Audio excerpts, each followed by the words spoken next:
আল্লাহর হাবিব প্যারা নবীজি আমার, নূর নবীজি আমার মুহাম্মাদুর রাসূলুল্লাহ সাল্লাল্লাহু আলাইহি ওয়াসাল্লাম,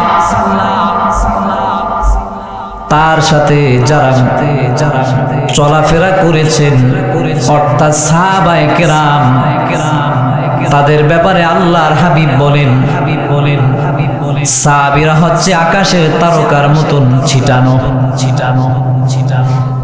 মা আয়েশা সিদ্দিকা রাদিয়াল্লাহু তাআলা আনহা তিনি একদিন প্রশ্ন করলেন, ইয়া রাসূলুল্লাহ, ইয়া হাবিবাল্লাহ, এই পৃথিবীতে এমন কোন আপনার কোন উম্মত আছে নাকি যেমনি ভাবে ওই আকাশে তারকা দেখা যায়, অসংখ্য তারকা, যেইটা গুণে শেষ করা যাবে না। আমার প্রিয় সাহাবী হযরত ওমর ইবনুল খাত্তাব রাদিয়াল্লাহু তাআলা আনহু, যার আমলনামায় আমার আল্লাহ এত পরিমাণ নেক দিয়েছেন, যেই নেক দুনিয়ার কোনো মানুষ লেখে অবাং এবং গুণে গুণে শেষ করতে পারবে না। মা আয়েশার মনটা খারাপ হয়ে গেল। তিনি বললেন, ইয়া রাসূলুল্লাহ, ইয়া হাবিবাল্লাহ, আমি তো ভেবেছিলাম মনে হয় আবু বকরের নামটা আপনি বলবেন। আল্লাহর হাবিব বললেন, ও আয়েশা, আবু বকরের নেক আমল আর ওমরের নেক আমল, ওমরের সারা জীবনের যদি নেক আমল গুনি এক পালায় রাখা হয়, আর আমার আবু বকরের যদি ওই হিজরতের রাতের এক রাতের যদি নেক আমল যদি এক পালায় রাখা হয়, অবশ্যই আমার আবু বকরের পালাটাই ভারী হয়ে যাবে। আলহামদুলিল্লাহিল্লাযী আকরাম الذي خلق الإنسان وكرم وعلمه من البيان ما لم يعلم فسبحان الذي لا يحصى امتنانه باللسان ولا بالقلم ونشهد أن سيدنا وسندنا وحبيبنا وطبيبنا وطبيب قلوبنا ومولانا محمدا عبده ورسوله الذي أرسله الله تعالى بالحق بشيرا ونذيرا وداعيا إلى الله بإذنه وسراجا منيرا فقد قال الله تعالى في كلامه المجيد وفي فرقان الحميد أعوذ بالله من الشيطان الرجيم بسم الله الرحمن الرحيم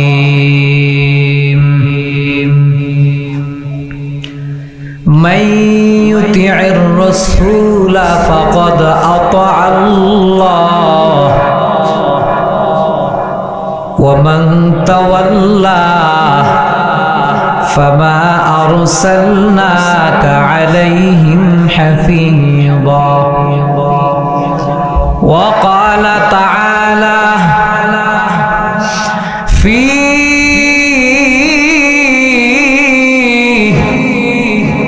شان حبيبه ومعشوقه محبرا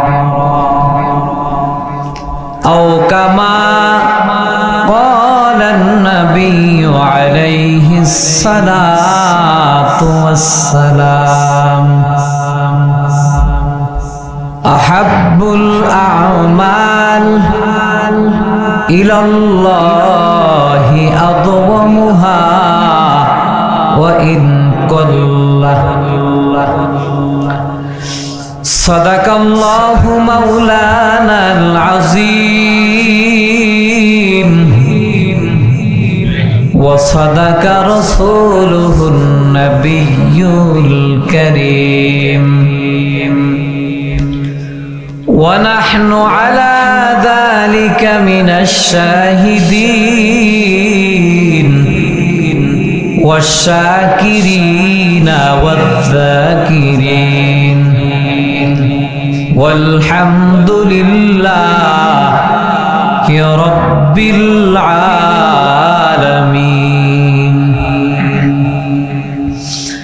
إن الله وملائكته يصلون على النبي يا أيها الذين آمنوا صلوا عليه وسلموا تسليما اللهم صل سيدنا مولانا وعلى آل سيدنا مولانا محمد اللهم صل على سيدنا مولانا محمد وعلى آل سيدنا مولانا محمد নবীর জন্য যাহার দিল ভাই এই দুনিয়ায় কান্দে না নবীর জন্য যাহার দিল ভাই এই দুনিয়ায় কান্দে না রোজ হাসরে নবীজির দেখা তাদের নসিব হবে না আল্লাহুম্মা সাল্লি সাইয়্যিদিনা মাওলানা ওয়া আলা আলি সাইয়্যিদিনা মাওলানা যার লাগিয়া কান্দরে মান সে তো সোনার মদিনায় এখনো যে কাঁদেন নবী উম্মত উম্মত বলিয়া আল্লাহুম্মা সাল্লি আলা সাইয়্যিদিনা মাওলানা মুহাম্মদ محمد وعلى آل سيدنا مولانا الله الله الله لا إله إلا هو ومر الله الله الله لا إله إلا هو গুনাহগারের গুনাহ ঝাড়ে দরুদে আপনার দয়া করে পার করিবেন দয়া করে পার করিবেন উম্মত গুনাহগার নবীজি আল্লাহ আল্লাহ আল্লাহু লা ইলাহা ও আমার আল্লাহ আল্লাহ আল্লাহু লা ইলাহা মা আমিনা স্বপ্নে দেখে গর্বে তাহার নূর নাই কেহ নাই ত্রিভুবনে তাহার সমতুল নবীজি আল্লাহ আল্লাহ আল্লাহু লা ইলাহা ও আমার আল্লাহ আল্লাহ আল্লাহু লা ইলাহা ইল্লাহু লা ইলাহা ইল্লাল্লাহু মুহাম্মাদুর রাসূলুল্লাহ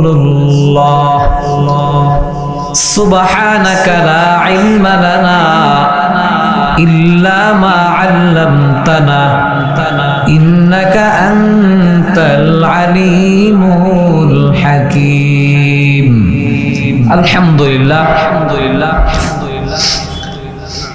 হযরত বড়পীর মহিউদ্দিন আব্দুল কাদের জিলানী রাহমাতুল্লাহি আলাইহির স্মরণে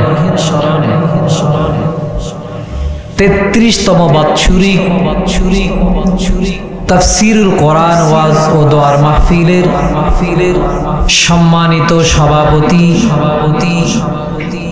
প্রধান অতিথি আজকের যার শুভ আগমন রয়েছেন সারা বাংলার আলোড়ন সৃষ্টিকারী বাতিলের আতঙ্ক তিনি আপনার আমার মাঝে তাশরীফ আনবেন আজকের মাহফিলের উপস্থিত হযরত উলামায়ে কেরাম অত্র এলাকার সম্মানিত মুরব্বানি আযম কলিজার টুকরা আমার সমবয়সী যুবক প্রাণ প্রিয় ভাইরা এবং পর্দার আড়ালের সম্মানিত অবস্থানদাতা আমার মা ও বোনেরা বিশ্ব জগতের মালিক বিশ্ব মহান যিনি আপনাকে আমার আজকের এই জান্নাতি বাগান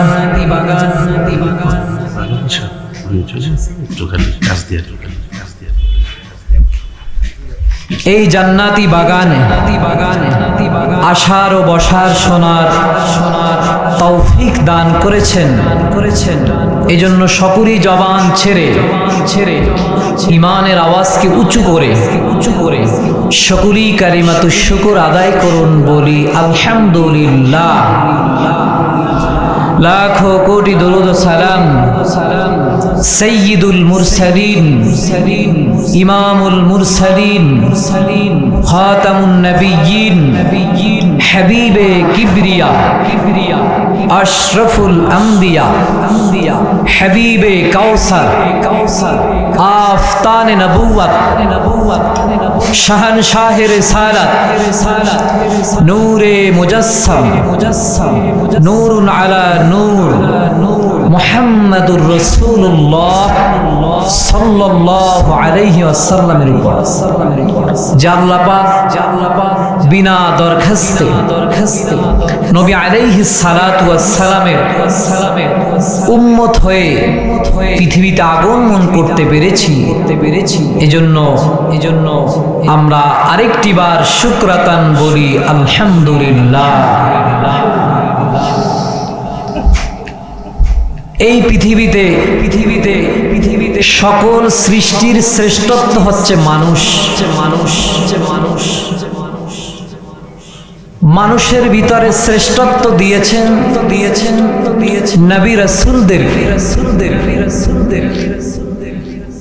নবী রাসূলদের ভিতর থেকে শ্রেষ্ঠত্ব দিয়েছেন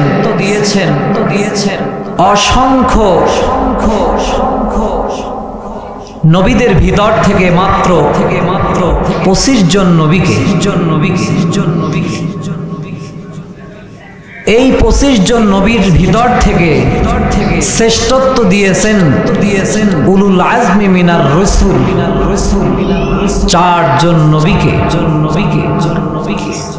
এই 4 জন নবীর ভিতর থেকে শ্রেষ্ঠত্ব দিয়েছেন আখিরি নবী হায়াতুন নবী জিন্দা নবী আমার নূর নবীজি আমার মুহাম্মাদুর রাসূলুল্লাহ সাল্লাল্লাহু আলাইহি ওয়াসাল্লাম। আমার নবীর গুণগান আমার নবীর মর্যাদা আমার আল্লাহ সুবহানাহু ওয়া তাআলা তার পবিত্র কালামের ভিতরে তিনি ইরশাদ করেছেন আল্লাহ রাব্বুল আলামিন পবিত্র কালামের ভিতরে ইরশাদ করেন আফাআনা লাকা যিকরাক হে আমার হাবিব এই পৃথিবীতে যত নবী রাসূলগণ এসেছেন সব নবীর ভিতর থেকে আমি আল্লাহ আপনার মর্যাদা সবার থেকে আমি আল্লাহ বেশি দান করেছি। কেমন মর্যাদা? আল্লাহর হাবিব বলেন এই পৃথিবীতে যত নবী এসেছেন সব নবীর মর্যাদা যদি এক পালায় রাখা হয় আর আমার নবীর মর্যাদা যদি অন্য পালায় রাখা হয় সব থেকে আমার নবীর মর্যাদার পালাটাই আল্লাহ পাক ভারী করে দিবে। আল্লাহর হাবিব প্যারা নবীজি আমার নূর নবীজি আমার মুহাম্মাদুর রাসূলুল্লাহ সাল্লাল্লাহু আলাইহি ওয়াসাল্লাম তার সাথে যারা চলাফেরা করেছেন অর্থাৎ সাহাবায়ে কেরাম তাদের ব্যাপারে আল্লাহর হাবিব বলেন সাহাবীরা হচ্ছে আকাশের তারকার মতন ছিটানো। যেমন উপরে যদি তারকা থাকে সারা পৃথিবীর মানুষ যেইখানে থাকুক না কেন ওই তারকাটা ওই জায়গা থেকেই দেখা যাবে। ঠিক তেমনি ভাবে আল্লাহর হাবিবের প্রিয় সাহাবী হযরত আবু বকর সিদ্দিক রাদিয়াল্লাহু তাআলা আনহু এবং হযরত ওমর এই দুইজন সাহাবী এদের মর্যাদাও সকল সাহাবীদের ভিতর থেকে মর্যাদা বেশি। যেমন মা আয়েশা সিদ্দিকা রাদিয়াল্লাহু তাআলা আনহা তিনি একদিন প্রশ্ন করলেন ইয়া রাসূলুল্লাহ ইয়া হাবিবাল্লাহ এই পৃথিবীতে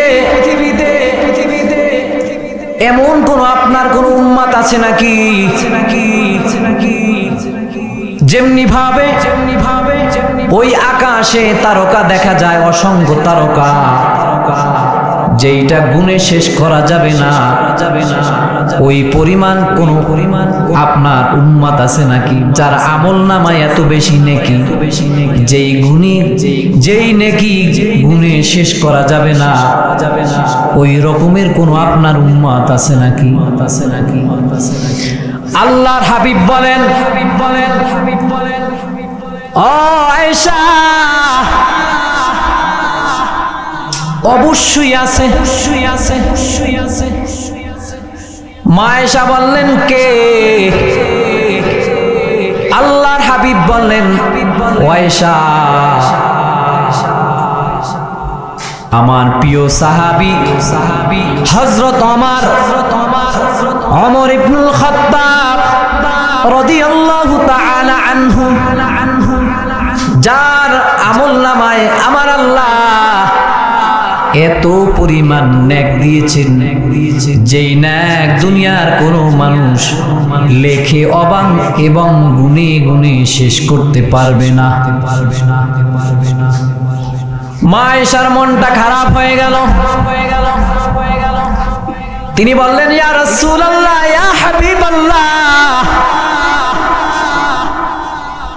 আমি তো ভেবেছিলাম মনে হয় আবু বকরের নামটা আপনি বলবেন। আল্লাহর হাবিব বললেন, ও আয়েশা, আবু বকরের নেক আমল আর ওমরের নেক আমল, ওমরের সারা জীবনের যদি নেক আমল গুনি এক পালায় রাখা হয়, আর আমার আবু বকরের যদি ওই হিজরতের রাতের এক রাতের যদি নেক আমল যদি এক পালায় রাখা হয়, অবশ্যই আমার আবু বকরের পালাটাই ভারী হয়ে যাবে। এই আবু বকরকে আল্লাহর হাবিবের প্রিয় সাহাবী হযরত আবু বকর সিদ্দিক রাদিয়াল্লাহু তাআলা আনহু, আল্লাহর হাবিব বলেন, মেরাজের রজনীতে যখন যাবেন, আল্লাহর হাবিব তিনি শুনতে পাইলেন জান্নাতের 8টি দরজা থেকে সব দরজা দিয়ে একজনকে ডাক দিবেন আর বলবেন, আসেন আমার ভিতর থেকে, আসেন। 8টি দরজাই বলবে, আমার ভিতর থেকে প্রবেশ করেন। ওই ব্যক্তিটাকে, ওই ব্যক্তিটা দুনিয়ার অন্য কোনো মানুষ নয়, ওই ব্যক্তিটা হলো হযরত আবু বকর সিদ্দিক রাদিয়াল্লাহু তাআলা। জান্নাতের 8টি দরজায় তাকে সুসংবাদ জানাবে আর বলবেন, আমার ভিতর থেকে প্রবেশ করেন। এই আবু বকর কেমন সাহাবী! আল্লাহর হাবিব মক্কা থেকে মদিনায় চলে যাবেন, তার সঙ্গী, হিজরতের সঙ্গী। গভীর রাত আল্লাহর হাবিব আবু বকরের বাড়িতে গিয়ে দাঁড়ানো, আস্তে করে একটু নক করলেন।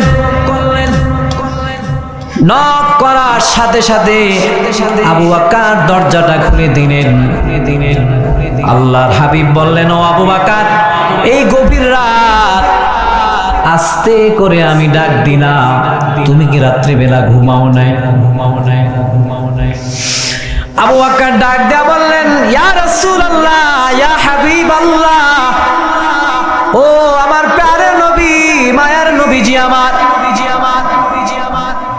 যেই দিন আমি শুনেছি আপনার হিজরতের সাথে আপনি আমাকে বানাইবেন, ওই দিনের পর থেকে আমি আবু বকর কখনো আমার শরীরটা বিছানায় লাগাই নাই। আবু বকর সিদ্দিক রাদিয়াল্লাহু তাআলা আনহু তাকে নিয়ে রওনা হলেন।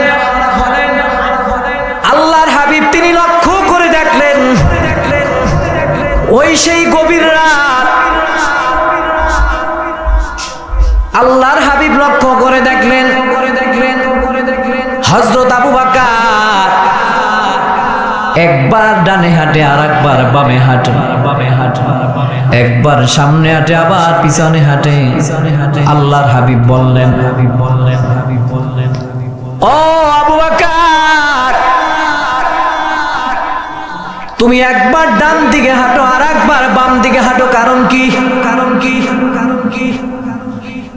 আবু বকর বললেন, নবীজি আমার, আমি তো জানি এবং আমি তো শুনেছি দুশমনেরা এই পথে আপনাকে কষ্ট দেওয়ার জন্য বিভিন্ন জায়গায় তারা দাঁড়িয়ে আছেন। তবে নবীজি, আমি যখন ডান পাশে হাঁটি আমার মনে হয় দুশমনেরা মনে হয় বাম দিক থেকে আপনাকে আঘাত করার চেষ্টা করতেছে। এই জন্য নবীজি আমার ডান দিক থেকে আমি বাম দিকে আসি, আবার যখন বাম দিকে হাঁটি মনে হয় কে জানি আপনাকে সামনের দিক থেকে আপনাকে আঘাত করার চেষ্টা করতেছে। এই চিন্তাটা যখন আমার ভিতরে আসে নবীজি, আমি আবার সামনে চলে যাই। সামনে যখন হাঁটি আমার মনে হয় পিছন থেকে মনে হয় দুশমনরা আপনাকে কষ্ট দেওয়ার জন্য আঘাত করার চেষ্টা করতেছে। ও নবীজি আমার, এই চিন্তা করে আমি আবার পিছনে চলে যাই। কারণ আমি চাই না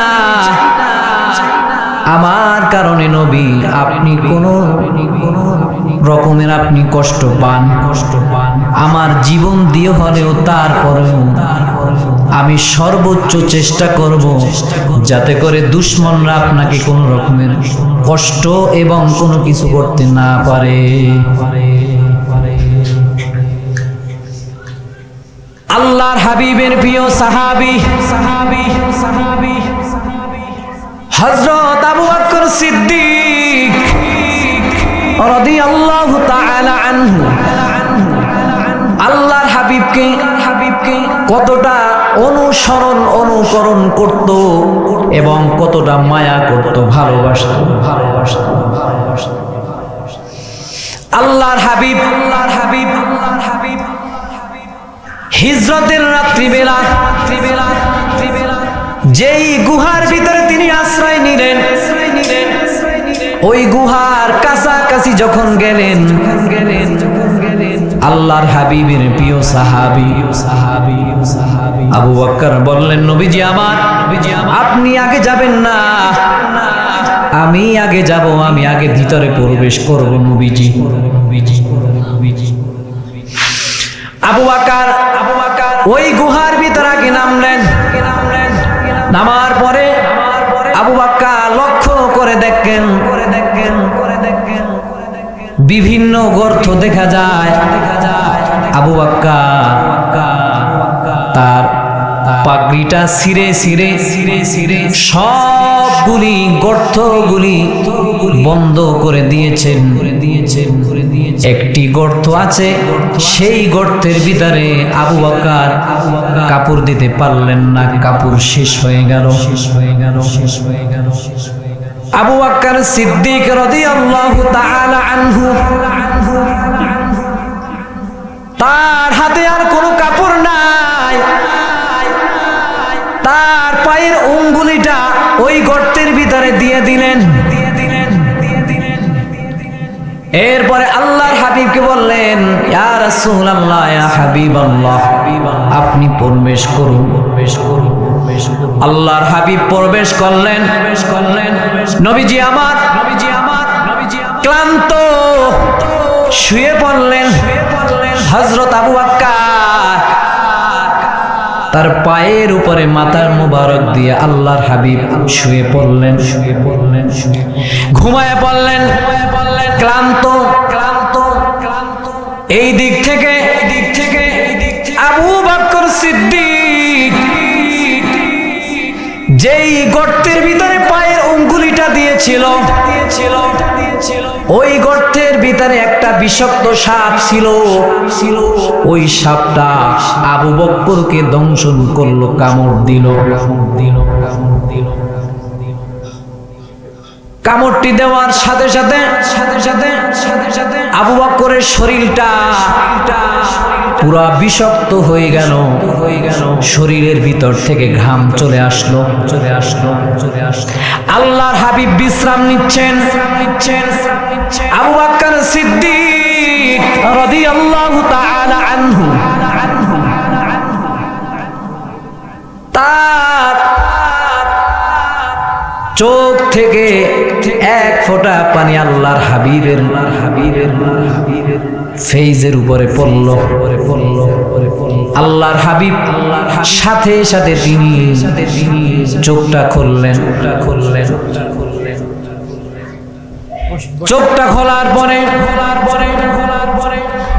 আল্লাহর হাবিব ডাকলেন, আবু বকর সিদ্দিক রাদিয়াল্লাহু তাআলা আনহু। তার চেহারাটা মলিন হয়ে গেল। আল্লাহর হাবিব বুঝতে পারলেন, পাটা টান দিলেন, যেইখানে আঘাত করলেন আল্লাহর হাবিব ওই জায়গায় তার থুতু মোবারক লাগিয়ে দিলেন। আল্লাহর হাবিব থুতু মোবারক দিতে দেরি করলেন, কিন্তু হযরত আবু বকরের শরীর থেকে বিষটা আল্লাহ পাক দূর করে দিলেন। ভিতর থেকে বিষাক্ত একটি সাপ বের হয়ে গেল। আল্লাহর হাবিব বললেন, ও সাপ, আহাম্মক, তুমি কেন কামড় দিলা? সাপটির জবান খুলল। সাপটি বলল, ইয়া রাসূলুল্লাহ, ইয়া হাবিবাল্লাহ, আপনাকে দেখার জন্য একদিন নয়, 2 দিন নয়, হাজার হাজার বছর আমি এই জায়গায় অপেক্ষা করেছি। ইয়া রাসূলুল্লাহ, ইয়া হাবিবাল্লাহ, আমি বিভিন্ন ঘর করেছি। আপনার আবু বকর সব ঘর অথবা গর্তগুলি মেরে দিয়েছি। একটি জায়গা হয়তো বা দিতে পারে নাই নবীজি, এই জন্যই আমি তাকে দংশন করেছি, কামড় দিয়েছি। তবে ইচ্ছা করে দেই নাই নবীজি, একমাত্র আপনাকে দেখার জন্য আমি তাকে কামড় দিয়েছি।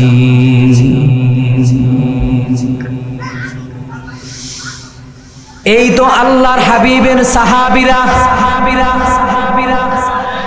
যারা নবীকে জীবন দিয়ে ভালোবাসতো, জীবন দিতে প্রস্তুতি। নবীজি যা যা করেছেন আল্লাহর হাবিবের সাহাবীরা তাই করেছেন। যেমন আল্লাহর হাবিব যেই দিকে পা দিতেন হযরত আবু বকর সেই দিকে পা দিতেন। কারণ আল্লাহর হাবিবের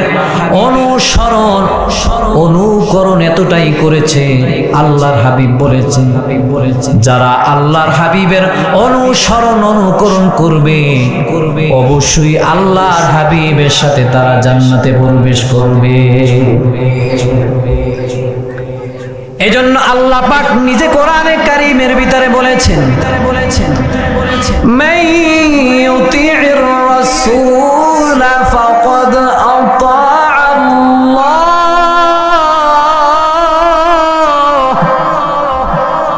যারা আমার হাবিব মুহাম্মাদুর রাসূলুল্লাহ সাল্লাল্লাহু আলাইহি ওয়াসাল্লামের অনুকরণ ইত্তেবা যারা করতে পারবে অবশ্যই সে যেন আমি আল্লাহর অনুসরণ করলো। অনুকরণ শুধু মুখে নয়, এটা শুধু জবান দিয়ে হয় না, কাজে কর্ম দিয়ে এটা প্রমাণ হয়। এই জন্য আল্লাহর হাবিবের সাহাবীরা নবীজি যা কিছু করতেন সব কিছু তারা ফলো করতেন। গভীর রাত হোক রাত নাই হোক, যেখানে থাকুক না কেন আল্লাহর হাবিবের ছায়ার তলি তারা সব সময় থাকতো। যেমন আল্লাহর হাবিবের আরেকজন সাহাবী হযরত ওমর, যেই আবু বকর ওমর এরা দুনিয়াতে থাকাকালীন জান্নাতের সার্টিফিকেট পেয়েছিল। সার্টিফিকেট পাওয়ার এরপরেও তারা ওই আখিরাতের কথা চিন্তা করেছেন, অন্তরের ভিতরে কাঁপছিল। আর আপনি আমি জান্নাত তো দূরে কথা, জান্নাতের সার্টিফিকেট তো দূরে কথা, গুনাহ করতে করতে অন্তরটারে কালো বানাইয়া ফেলেছি। একবারও অন্তরের ভিতরে একটু মনের ভিতরে ভয় আসে না। এই তো সেই ওমর, আল্লাহর হাবিবের সাহাবী হযরত হুযায়ফা রাদিয়াল্লাহু তাআলা। আল্লাহর হাবিব তার কাছে মুনাফিকের লিস্টটা দিলেন। যখনই ওমর জানতে পারল আল্লাহর হাবিব মুনাফিকের লিস্টটা হুযায়ফার কাছে দিয়েছেন, জানার সাথে সাথে হযরত হুযায়ফার দরবারে চলে গেলেন ওমর, গিয়ে বললেন, ও ভাই আমি শুনেছি যতটুক জানতে পেরেছি রে ভাই, শুনলাম আপনার কাছে নাকি আল্লাহর হাবিব মুনাফিকের লিস্টটা দিয়েছেন। ও হুযায়ফা,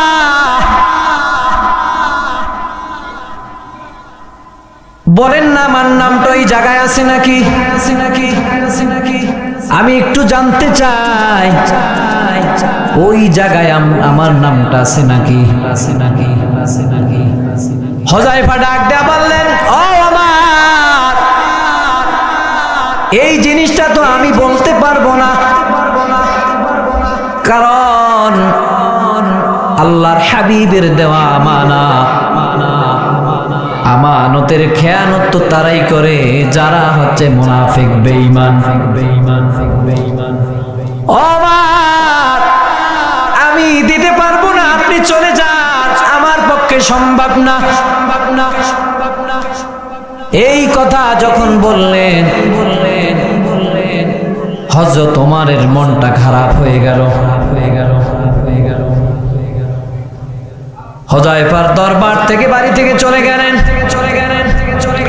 ওমরের ভিতরে এক একটা চিন্তা চেতনা জাগতেছে, মনে হয় আমার নামটা মুনাফিকের লিস্টে আছে।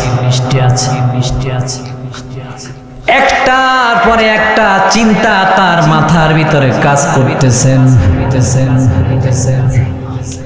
গভীর রাত হয়ে গেল, হালকা হালকা বৃষ্টি পড়তেছেন। হুযায়ফার চোখে কোনো ঘুম নাই, ওমর আর চোখে কোনো ঘুম নাই। ওদিকে হুযায়ফার কাছে আমানত, আর এই দিকে ওমর চিন্তার কারণে কোনো ঘুম নাই। হযরত ওমর তিনি চলে গেলেন হুযায়ফার কাছে। গভীর রাত, ছোট্ট করে ডাক দিয়া বললেন, ও ভাই, আপনি হারাম করে দিয়েছেন রে ভাই। আপনার কাছ থেকে এখন জানতে চাই না আমার নামটা আছে নাকি। তবে ভাই, আপনার কাছ থেকে আমি একটা জিনিস জানতে চাই, সেটা হলো বলেন তো ভাই, আমি যদি আগামী দিন এই পৃথিবী ছেড়ে যদি বিদায় নেই, বলেন তো ভাই, আপনি কি আমার জানাজা পড়বেন নাকি? হযরত ওমর যখন বললেন, হুযায়ফা ডাক দেয়া বললেন, ও ওমর, কেন পড়বো না? অবশ্যই পড়বো, কারণ আপনি হচ্ছেন আল্লাহর হাবিবের প্রিয় একজন সাহাবী। অবশ্যই পড়বো। যেই এই কথাটি বললেন, বলার সাথে সাথে ওমর মিসকি হেসে দিলেন।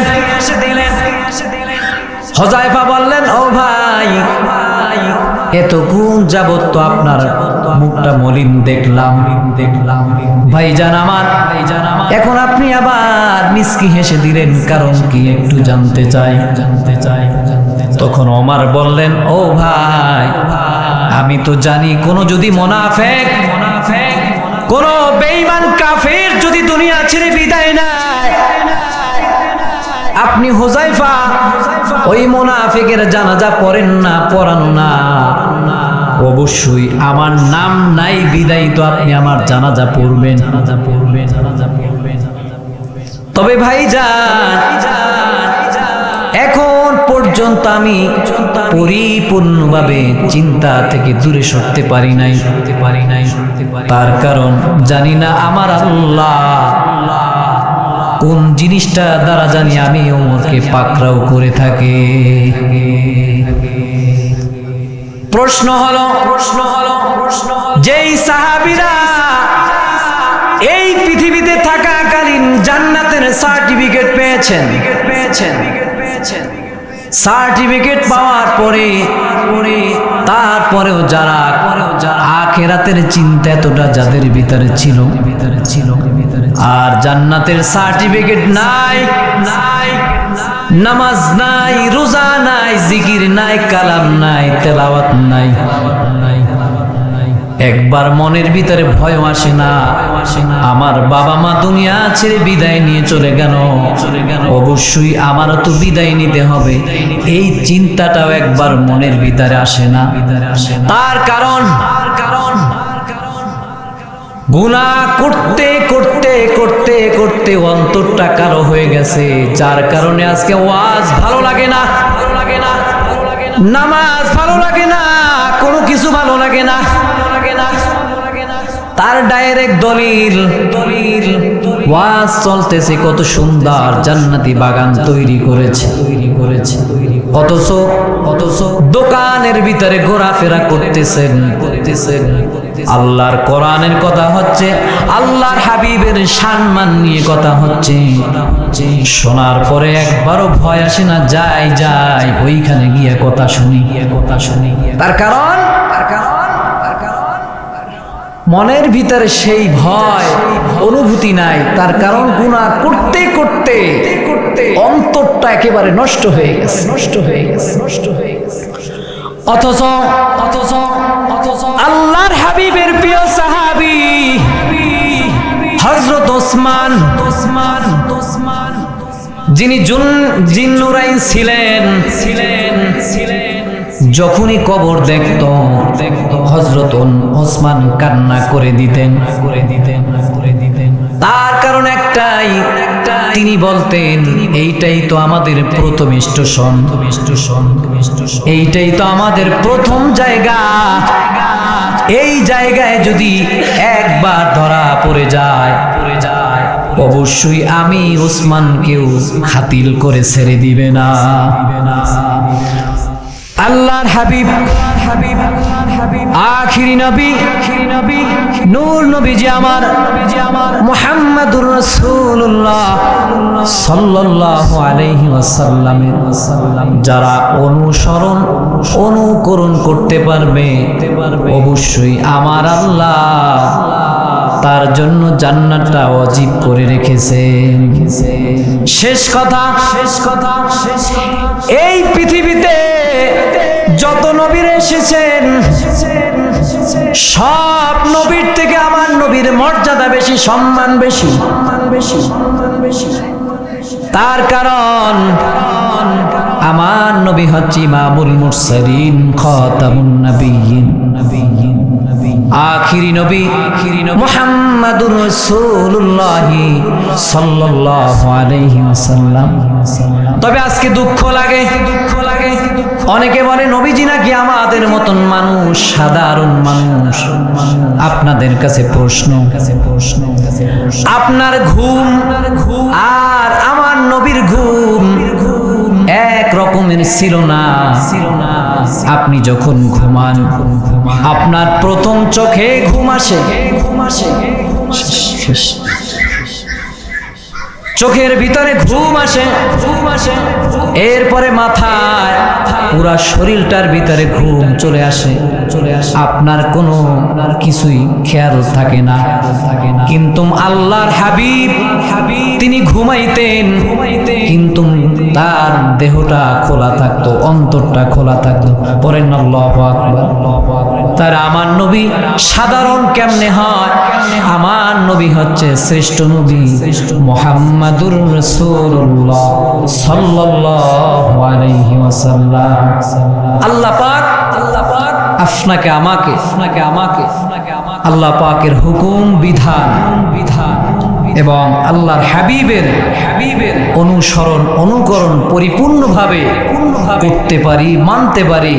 আল্লাহ পাক তৌফিক দান করুন। সকলে বলে আমিন। ওয়া আখির দাওয়ানা আনিল হামদুলিল্লাহি রাব্বিল আলামিন। আসসালামু আলাইকুম ওয়া রাহমাতুল্লাহি তাআলা।